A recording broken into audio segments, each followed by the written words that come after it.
Hello friends, welcome back to our YouTube channel GK with me. तो आज के इस वीडियो में हम पढ़ने वाले हैं हरियाणा की हिस्ट्री से रिलेटेड सभी इम्पोर्टेंट पॉइंट्स। ठीक है, तो ये जो वीडियो है इसमें मैंने आपको कल की क्लास में हरियाणा की हिस्ट्री से रिलेटेड कुछ पॉइंट्स बताए थे। ये हमारी हरियाणा जीके की 3rd क्लास रहने वाली है। इससे पहले मैं आपको हरियाणा की उत्पत्ति कैसे हुई, 1806 से 1966 तक हरियाणा किस तरीके से रहा, वो सब मैं आपको बता चुकी हूँ।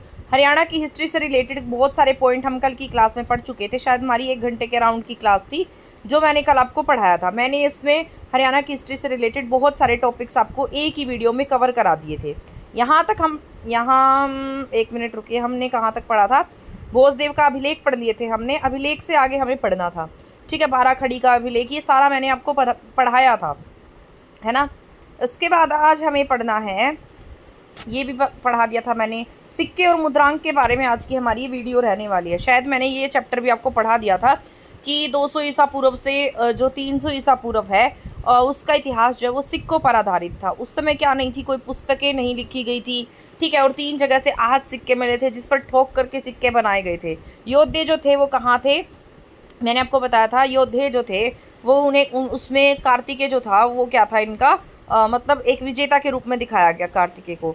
उसके बाद ये पॉइंट देखो, मैंने जब आपको बताया था शिवालिक जो क्षेत्र है, ऊपर का क्षेत्र था, 3 चीज़ें अंकित रहती थी, लक्ष्मी, हिरण और त्रिशूलधारी।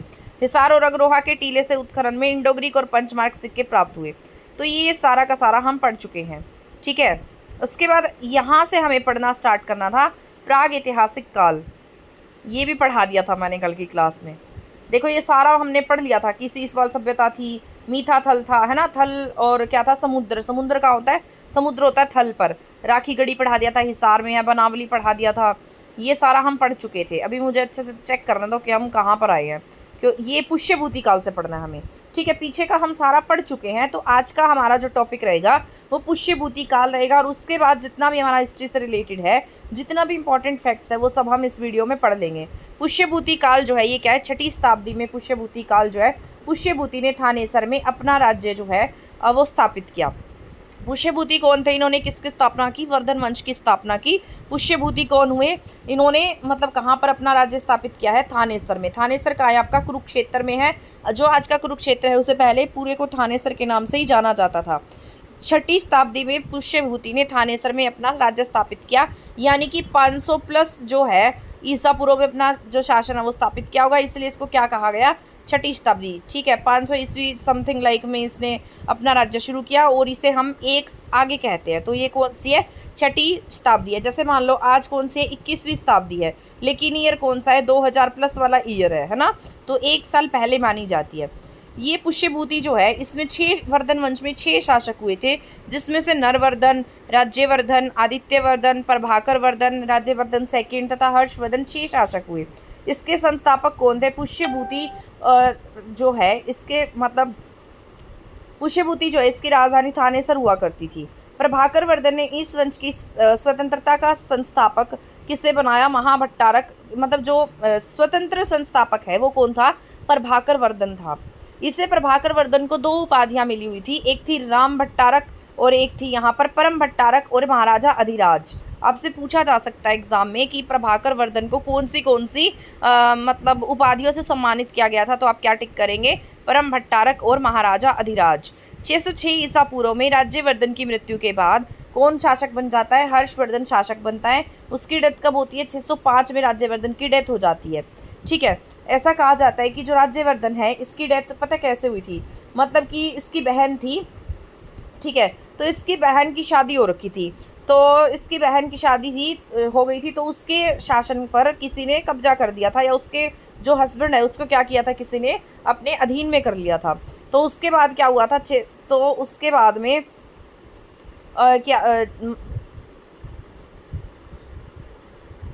यानी कि उसके बाद फिर राज्यवर्धन अपनी बहन के पास जाता है उसे छुड़ाने के लिए। तो फिर क्या होता है, तो उसके बाद में राज्यवर्धन वहाँ पे क्या होता है? मारा जाता है। इसके बाद कौन बनता है? हर्षवर्धन क्या बनता है? वहाँ का राजा बन जाता है, और हर्षवर्धन को हम परम भट्टारक और शीलादित्य के नाम से जानते हैं। हर्षवर्धन एक बहुत अच्छा कवि भी था। इसके बाद हर्षवर्धन ने बंगाल शासक को पराजित करके क्या किया? कन्नौज पर अपना अधिकार कर लिया और अपनी राजधानी बनाया। हर्षवर्धन ने क्या किया? बंगाल शशांक को क्या किया? पराजित करके किसको राजधानी बना लिया? कन्नौज को अपनी कैपिटल बना लिया। तो ये बात आपको याद रखनी है, किसे राजधानी बनाया है, कन्नौज पर अपना अधिकार कर लिया और इसे अपनी राजधानी बना लिया। थानेसर महादेव मंदिर का निर्माण किसने किया है, पुष्यभूति ने कराया है। तो थानेसर मंदिर का निर्माण किसने कराया, पुष्यभूति ने। पुनर्निर्माण के लिए सदाशिव राव, मतलब जो ये मंदिर है ये कहाँ पर है, आपके थानेसर में है और इसे किस नाम से जानते हैं, थानेसर महादेव मंदिर के नाम से जानते हैं। इसका निर्माण किसने किया है, पुष्यभूति ने किया है। और इसका पुनर्निर्माण की बात करते हैं तो पुनर्निर्माण सदाशिव राव भाव के द्वारा करवाया गया। प्रभाकर वर्धन का बड़ा बेटा था राज्यवर्धन और सेकंड कौन था, हर्षवर्धन। इसकी बेटी का नाम क्या था, इसकी बेटी का नाम था राज्यश्री। ठीक है, तो ये सारी बातें आपको याद रख लेनी है। प्रभाकर वर्धन का बड़ा बेटा कौन था, राज्यवर्धन सेकंड था। ठीक है, हर्षवर्धन और इस मतलब राज्यवर्धन था, हर्षवर्धन था और प्रभाकर वर्धन की बेटी कौन थी, राज्यश्री। ठीक है, राज्यश्री के लिए क्या हुआ था, लड़ाई हुई थी, इसके हस्बैंड को किसी ने बंदी बना लिया था और मार दिया था। और फिर बाद में इसको बचाने के लिए कौन जाता है, राज्यवर्धन जाता है, राज्यवर्धन भी वहाँ पर मारा जाता है। इसके बाद जो लड़ाई लड़ेगा वो कौन लड़ेगा, हर्षवर्धन। इसकी माता का नाम क्या था, यशोमता था, जो मालवा देश की क्या थी, राजकुमारी थी। इसके बाद 605 ईस्वी में 605 ईसा पूर्व में 605 ईस्वी में प्रभाकर वर्धन क्या होता है, गद्दी पर बैठता है। ठीक है, 606 में कौन राजा बनता है, हर्षवर्धन राजा बनता है और कन्नौज पर क्या कर लेता है, अपना अधिकार स्थापित कर लेता है। और बाद में ये अपनी राजधानी भी कहाँ ले जाता है, कन्नौज ले जाता है, क्योंकि यहाँ से मतलब जो कन्नौज का एरिया था उसको खाली दिखाई दिया। अब इसने सारी की सारी टेरिटरी क्या कर दी, अपने अंडर कर दी और इसने क्या किया, देवगुप्त को मारा। 634 से 35 ईस्वी में हर्षवर्धन प्लस पुलकेशिन सेकंड के बीच में क्या होती है, लड़ाई होती है। तो आपसे पूछा जा सकता है हर्षवर्धन और पुलकेशिन सेकंड के बीच में लड़ाई कब होती है, 634 से 635 में होती है। और कहाँ होती है, नर्मदा नदी के तट पर होती है। हर्षवर्धन क्या होता है, इसमें हार जाता है। ठीक है, 634 से 35 में क्या होता है, हर्षवर्धन और किसके बीच में लड़ाई होती है, पुलकेशिन सेकंड के बीच में लड़ाई होती है नर्मदा नदी के तट पर। इसके बाद हर्षवर्धन क्या होता है, हार गया। यहाँ पर ये इसकी पहली मतलब सबसे बड़ी हार मानी गई है और इसको अपनी मतलब कि बहुत बड़ा दिखाने के लिए पुलकेशिन सेकंड क्या करता है, एक अभिलेख लिखवाता है। अभिलेख पता है क्यों लिखे जाते थे, अभिलेख अपनी प्रशंसा में लिखे जाते थे। तो पुलकेशिन सेकंड क्या करेगा, अपनी प्रशंसा में क्या लिखवाएगा कि मैंने इस तरीके से वहाँ के राजा को क्या कर दिया, हरा दिया। तो अब ये हर्षवर्धन के बारे में लिखवाएगा कि मैंने हर्षवर्धन को पुलकेशिन मतलब नर्मदा नदी के तट पर एहोल मतलब इस युद्ध में क्या कर दिया था, हरा दिया था। और कौन सा ईयर था, 634 से 635 का ईयर था। इसे किस नाम से जाना गया, एहोल अभिलेख के नाम से जाना गया। 647 में हर्षवर्धन की क्या हो जाती है, डेथ हो जाती है। 630 ईस्वी में हेनसांग क्या होता है, हर्षवर्धन के दरबार में आता है। हेनसांग पुस्तक लिखता है जिसका नाम था सी यू की। 630 ईस्वी में कौन लिखता है पुस्तक, हेनसांग, इसका नाम क्या है, सी यू की है। हरियाणा जो है वो कब तक रहा, 634 से 44 तक रहा हेनसांग। मतलब यहाँ पर हेनसांग कब तक रहा था, थानेसर में 634 से 44 तक रहा। इसके दरबारी कवि कौन थे, बाणभट्ट थे। और बाणभट्ट ने क्या लिखी थी, हर्षचरित लिखी थी। हर्ष के क्या थे, 3 वो थे, नाग मतलब इसने जो रचनाएं लिखी थी, नाग रतन प्रिय, ऐसे याद कराया हुआ है मैंने, नागानंद, ठीक है, रतन और क्या है, प्रियावली, इस तरीके से इसने अपनी पुस्तकें लिखी थी। तो इस रत्नावली लिखी इसने और ये सारे आपको याद रख लेने हैं। बस आप इसके ऑप्शन देखे नहीं है ना, आपको पता लग जाएगा। तो इसने 3 पुस्तकें कौन सी लिखी है, नागानंद, रत्न और प्रिय।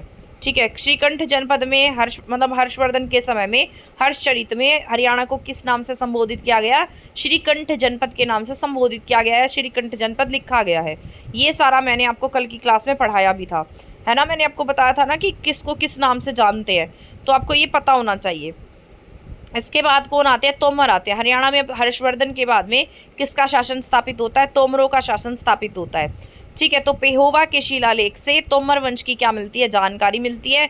ठीक है, और इसकी स्थापना किसने की थी, जाउल सरदार ने की थी। तो तोमर वंश की जानकारी किससे मिलती है, पेहोवा के शिलालेख से मिलती है। अनंगपाल ही क्या था, जाउल था, यानी कि जाउल सरदार कौन था, जो अनंगपाल है ना, जिसने दिल्ली बसाई थी, दिल्ली का बसाई थी, वो कौन था, अनंगपाल था। गजनवी ने 1000 से 1026 तक क्या किए, कई आक्रमण किए। छठा आक्रमण हरियाणा पर हुआ। ठीक है, तो हरियाणा पर कौन सा आक्रमण किया है, इसने छठा आक्रमण किया है। गजनवी ने 1000 से 1026 तक क्या किए हैं, कई आक्रमण किए हैं। 1009 में गजनवी ने हरियाणा पर आक्रमण किया, पर जयपाल ने नारायणगढ़ अंबाला में इसे हरा दिया। ठीक है, ये आपको याद रख लेना इंपॉर्टेंट पॉइंट। गजनवी ने कब से कब तक आक्रमण किए?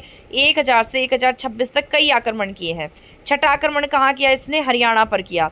1009 में गजनवी ने हरियाणा पर आक्रमण किया, पर जयपाल ने कहाँ पर? नारायणगढ़ अम्बाला में से क्या कर दिया? हरा दिया। 5 वर्ष बाद 1014 ईस्वी में अजयपाल के समय 7वां आक्रमण हुआ तथा थानेसर में से चक्र स्वामी की मूर्ति वो ले गया।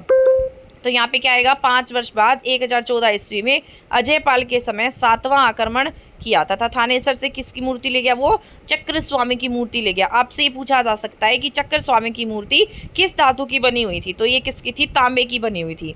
कितने वर्ष के बाद? 1014 ईस्वी में अजयपाल के समय 7वां आक्रमण होता है तथा थानेसर से चक्र स्वामी की मूर्ति वो क्या करता है? ले जाता है।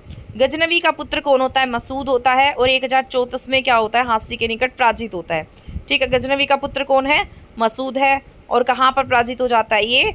हांसी के निकट। ठीक है, 1037 में पुनः आक्रमण होता है और फिर ये क्या करता है? जीत जाता है। 1043 में कुमारपाल देव ने थानेसर में माधु की सेना को क्या किया? हरा दिया। उसके बाद नेक्स्ट है चौहान। अभी मैंने आपको क्या बताया है? एक तो वर्धन वंश के बारे में पढ़ा हमने, फिर किसके बारे में पढ़ा? तोमर के बारे में पढ़ा। तोमर में कौन था? जाउल सरदार था जिसने तोमर वंश की स्थापना की थी। उसके बाद गजनवी आता है इनके टाइम पीरियड में 1000 से 1026 तक क्या करता है? कई आक्रमण कर लेता है। इसके बाद छठा आक्रमण कब होता है? हरियाणा पर होता है। 1009 में फिर क्या करता है गजनवी? हरियाणा पर आक्रमण करता है। कहाँ पर? नारायणगढ़ अम्बाला में। और यहाँ पर ये जयपाल को क्या कर देता है? हरा देता है। खुद क्या होता है? जीत जाता है। 5 वर्ष के बाद 1014 ईस्वी में अजयपाल के समय 7वां आक्रमण किया तथा थानेसर में चक्र स्वामी की मूर्ति ले गया। मूर्ति किसकी बनी हुई थी? तांबे की। गजनवी का पुत्र कौन था? मसूद था। हांसी के निकट इसने क्या किया? पराजित किया 1034 में। 1037 में पुनः आक्रमण होता है और इसकी क्या हो जाती है? जीत हो जाती है। 1034 में कुमारपाल देव ने थानेसर में किसकी? माधु की सेना को हरा दिया। इसके बाद नेक्स्ट शुरू होता है चौहान। विग्रहराज फोर्थ बिसल देव द्वारा हांसी हिसार दिल्ली पर क्या करता है?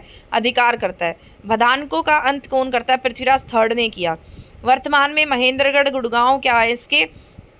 मतलब भदानको की क्या रही है? राजधानियाँ रही थी। ठीक है, अब यहाँ पे क्या है? चौहान वंश है। चौहान वंश किस किस मतलब ये पूछा गया है। विग्रहराज फोर्थ बिसल देव द्वारा हांसी हिसार दिल्ली पर चौहानों द्वारा अधिकार किया गया। भदानको का अंत किसने किया? पहले यहाँ पे किसका शासन था? भदानक जो थे वो यहाँ शासन कर रहे थे पृथ्वीराज थर्ड के समय में। ठीक है, तो इसका अंत किसने किया? पृथ्वीराज थर्ड ने कर दिया। आज का जो महेंद्रगढ़ गुड़गांव है वो क्या था? पहले का भदानको का एरिया रहा था। पृथ्वीराज सेकंड का अभिलेख कहाँ से प्राप्त होता है? हांसी से प्राप्त होता है। ठीक है, तो पृथ्वीराज सेकंड का अभिलेख कहाँ से मिलता है? हांसी से मिलता है। चंद्रबरदाई पृथ्वीराज थर्ड का क्या था? राजकवि था। तो चंद्रबरदाई कौन था? पृथ्वीराज थर्ड का राजकवि था। इसका जन्म कहाँ होता है? हिसार में होता है। पृथ्वीराज थर्ड की आत्मकथा किसने लिखी है? पृथ्वीराज रासो ने लिखी है। पृथ्वीराज थर्ड ने असीरगढ़ का किला व तरावड़ी का किला और गोहाना के किले का क्या करवाया? निर्माण करवाया। तराइन की प्रथम लड़ाई कब होती है? 1191 में होती है। तराइन की दूसरी लड़ाई कब होती है? 1192 में होती है। तराइन की तीसरी लड़ाई कब होती है? 1215 में होती है। ठीक है, जब तराइन का पहला युद्ध होता है 1191 में, तब गोरी क्या होता है? हारा जाता है। तराइन की जो सेकंड लड़ाई होती है वो कब होती है? 1192 में होती है और इसमें गोरी क्या होता है? जीत जाता है। ठीक है, इसके बाद तराइन की तीसरी लड़ाई भी कहीं पर मेंशन है, वो कब की है? 1215 की है। इल्तुतमिश और किसके बीच में होती है? यलदौज के बीच में होती है। इसके बाद ये मुगल पीरियड स्टार्ट हो जाता है। मुगल पीरियड नहीं है ये, मतलब कि वो रजिया सुल्तान वाला सुल्तान पीरियड चल रहा है अभी ये। जैसे इल्तुतमिश था, इल्तुतमिश के बाद कौन आएगी यहाँ पे? जैसे पहले कुतुबुद्दीन ऐबक था, फिर इल्तुतमिश आया। ठीक है, फिर भी ये बलबन वगैरह ये सारे रजिया सुल्ताना ये सब। तो रजिया सुल्ताना की अगर हम बात करते हैं तो रजिया सुल्ताना जो है वो यहाँ पर 1240 ईस्वी में कैथल में आई थी। ठीक है, और कैथल में क्या हो गई? इसकी डेथ हो गई। ऐसा माना जाता है कि इसके भाइयों ने इसको मार दिया था, क्योंकि इसके पिता ने ना क्या किया? सारा शासन किसे दे दिया? रजिया सुल्ताना को दे दिया। क्योंकि रजिया सुल्ताना को क्या मानता था कि मेरी बेटी क्या बहुत ज़्यादा काबिल है, और उसके बेटे कैसे मानता था कि वो क्या है? निकम्मे है। पर जब ये महिला क्या बनती है? वहाँ की शासिका बनती है, तो सबको क्या हो जाती है? इससे चिढ़ होती है। तो ये सब क्या करते हैं? इसको मारने की प्लानिंग करने लगते हैं, और उनमें से नाम किसका आता है? इसके भाइयों का भी आता है। ऐसा कहा जाता है कि ये बीच रास्ते में अपने पति के साथ से पंजाब भटिंडा की तरफ से आ रही थी, और कैथल के समीप इसके भाइयों ने मतलब वो जो होते हैं नकाब वगैरह पहनकर इसकी हत्या कर दी। तो आपसे पूछा जाए कि रजिया सुल्ताना की डेथ कब होती है 1240 में, और इसका मकबरा जरूर पूछा जाता है तो वो कहाँ है, कैथल में है 1265 में। और बलबन भी यहाँ पर एक्टिव रहा था। ये सारा कौन सा हम पढ़ रहे हैं, ये जो हम पढ़ते हैं ना, जो हम मिडल हिस्ट्री पढ़ते हैं उसमें ये सारे टॉपिक आते हैं। तो 1265 ईस्वी में बलबन ने मेवों को क्या कर दिया, नष्ट कर दिया। दिल्ली और गुड़गांव सीमा पर क्या है, गोपालगिरी का दुर्ग बना हुआ है। कैथल का प्रथम विद्रोह कब होता है, 1343 में होता है, तुगलक के समय में होता है। इसे हम किसान विद्रोह के नाम से भी जानते हैं। इसके बाद गोहाना का विद्रोह जो है वो कौन करता है, फिरोज शाह तुगलक के समय होता है। ये कैसा विद्रोह है, धार्मिक विद्रोह है। देखो कैथल का प्रथम विद्रोह कैसा है, 1343 में होता है, किसानों के द्वारा किया जाता है। गोहाना का विद्रोह कब होता है, फिरोज शाह तुगलक के द्वारा। ये कैसा है, धार्मिक विद्रोह है। तैमूर लंग क्या है, 1398, भटनेर से सिरसा, फतेहाबाद, टोहाना से पानीपत। तैमूर लंग क्या है, 1398 में कहाँ आता है, भटनेर से कहाँ जाता है, सिरसा जाता है, सिरसा से फतेहाबाद, फतेहाबाद से टोहाना और टोहाना से पानीपत जाता है। सबसे छोटा इक्ता क्या है, पलवल का है। टैक्स कलेक्टर कौन होता है, टैक्स कलेक्टर को उस समय में क्या कहा जाता था, साहिबे दीवान कहा जाता है। बलबन पहले क्या थे, हांसी का इख्तेदार था। पानीपत की पहली लड़ाई कब होती है, बाबर और लोदी के बीच में होती है। बाबर इसमें क्या करता है, जीत जाता है। तो आपसे पूछा जा सकता है पानीपत की पहली लड़ाई कब होती है। पानीपत की पहली लड़ाई बाबर और लोदी के बीच में होती है और बाबर क्या करता है, जीत जाता है। 21 अप्रैल 1526 को पानीपत की पहली लड़ाई होती है। तो आपको ये याद रखना है, पानीपत की पहली लड़ाई कब होती है, 21 अप्रैल 1526 को। इसमें बाबर जीतता है और इब्राहिम लोदी क्या होता है, हार जाता है। इसके बाद हसन खान मेवाती बाबर के खिलाफ क्या कर देता है, युद्ध कर देता है। हसन खान क्या होता है, इसमें वीर गति को प्राप्त हो जाते हैं। आपको पता होगा ये मेवात की साइड में बहुत ज़्यादा एक्टिव थे और इनके नाम पर वहाँ पर एक मेडिकल कॉलेज भी है, हसन खान मेवाती मेडिकल कॉलेज। ठीक है, नल्हार मेवात इस तरीके का एरिया है। तो ये कहाँ पर है, मेवात में है। इसके बाद शेरशाह सूरी की बात करते हैं। तो शेरशाह सूरी क्या है, 1540 से 45 तक रहे थे नारनौल में। ठीक है, नारनौल महेंद्रगढ़ में। और इनके जो दादा थे इब्राहिम सूरी, तो उनका मकबरा भी कहाँ बना हुआ है, इनका मकबरा भी नारनौल महेंद्रगढ़ में है। ठीक है, दारा शिकोह का अगर पूछा जाए, दारा शिकोह का मकबरा कहाँ है, वो पलवल में है। पानीपत की दूसरी लड़ाई कब होती है, 5 नवंबर 1556 को होती है। पहली 1526, दूसरी कब होती है 1556, तीसरी कब होती है 1761। पहली में कौन जीतता है, पहली लड़ाई में इब्राहिम लोदी हार जाता है और बाबर जीत जाता है। दूसरी लड़ाई जो है वो अकबर और हेमू के बीच में होती है 1556 में। इसमें जो हेमू है वो मारा जाता है और हेमू अंतिम हिंदू सम्राट कहा जाता है। इसको विक्रमादित्य की उपाधि से भी नवाजा गया। मतलब ये क्या लगाता था अपने नाम के आगे, विक्रमादित्य लगाता था। इसके बाद है सतनामी विद्रोह, मोस्ट इंपॉर्टेंट है सतनामी विद्रोह। सतनामी विद्रोह 1672 में होता है। और जो सतनामी एक संप्रदाय था ये, ठीक है, और ये संप्रदाय किसका था, मतलब इस समय में जो ये थोड़े इस तरीके के लोग थे, जो थोड़े गरीब थे, किसान टाइप के लोग थे, उन सब ने मिलकर इसका क्या किया था, निर्माण किया था। इसलिए इसका नाम क्या रखा गया, सतनामी विद्रोह होता है। सतनामी संप्रदाय की स्थापना कब होती है, 1543 में इसकी स्थापना होती है। लेकिन विद्रोह कब हो रहा है, 1672 में। फेमस कब होता है ये, 1657 में फेमस होता है। वीरभान के समय कितने, 5000 सतनामी क्या होते हैं, मारे गए। वीरभान नेतृत्व कर रहा था किसका, सतनामी विद्रोह का। ये कब होता है, औरंगजेब के समय में होता है। 1669 में तिलपत का युद्ध होता है। जाटो, बस इतना ही याद रख लेना, इतना ही आएगा। इसकी स्टोरी बताने लगूंगी मैं तो बहुत लेंथी स्टोरी है इसकी। ठीक है, मतलब औरंगजेब के कुछ लोग थे जो इसको मतलब कुछ लोग खेत में काम कर रहे थे, जैसे वीरभान जैसे लोग थे, ये खेतों में काम कर रहे थे। तो इन्होंने देखा कि मतलब जो मतलब ये खुद को ना बहुत अच्छा, बहुत बड़ा मानते थे।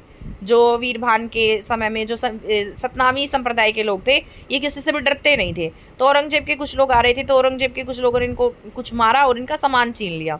तो इसके बाद इन्होंने क्या कर दिया, विद्रोह कर दिया था। इस तरीके की एक स्टोरी है, उसको ज़्यादा जानने की ज़रूरत नहीं है, बस इतना याद रख लेना क्योंकि एग्जाम में पूछा जाता है। इसके बाद 1669 में तिलपत का युद्ध होता है। किस किस के बीच में होता है, जाटों के बीच में और औरंगजेब के बीच में।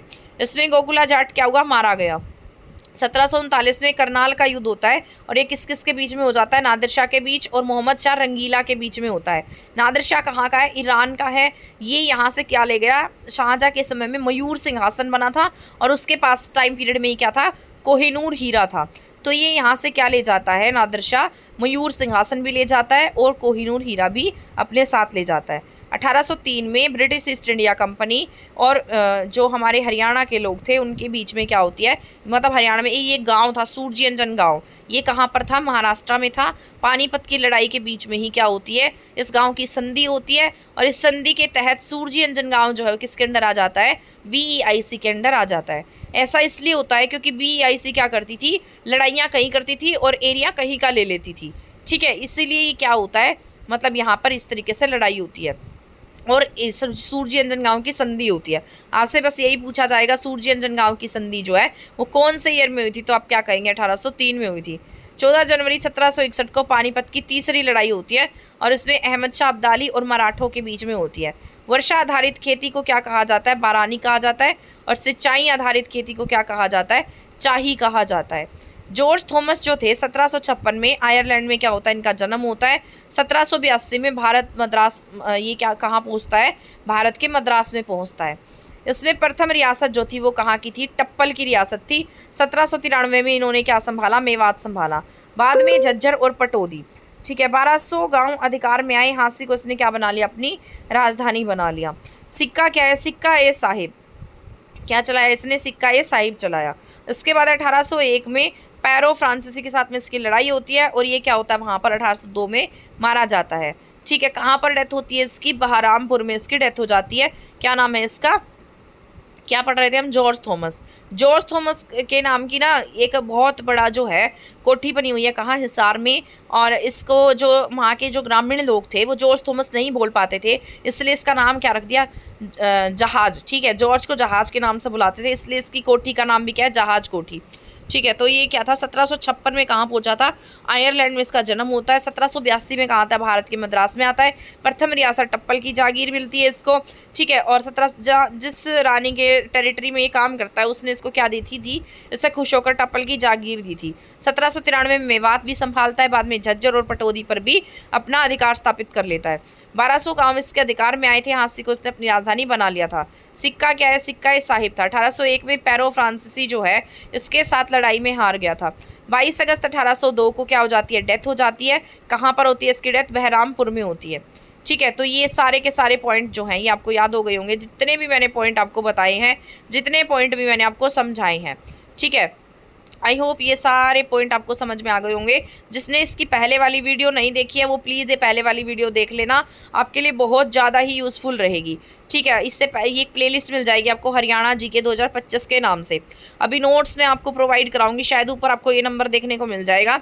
जब मैं इस वीडियो को एडिट करूँगी तो मैं यहाँ पर अपना नंबर मेंशन कर दूँगी नोट्स के लिए। अगर किसी को नोट्स चाहिए होंगे तो आप मुझे इस नंबर पर कॉन्टैक्ट कर लेना, आपको नोट्स प्रोवाइड हो जाएंगे, ठीक है। अब हम नेक्स्ट वीडियो में पढ़ने वाले हैं नेक्स्ट टॉपिक को। तब तक हमारे चैनल के साथ बने रहना और इसी तरीके से आपको और वीडियोस देखने को मिलती रहेंगी। तब तक के लिए थैंक यू, धन्यवाद। मिलेंगे हमारी नेक्स्ट वीडियो में हमारे नेक्स्ट टॉपिक के साथ। तब तक के लिए चैनल के साथ बने रहें।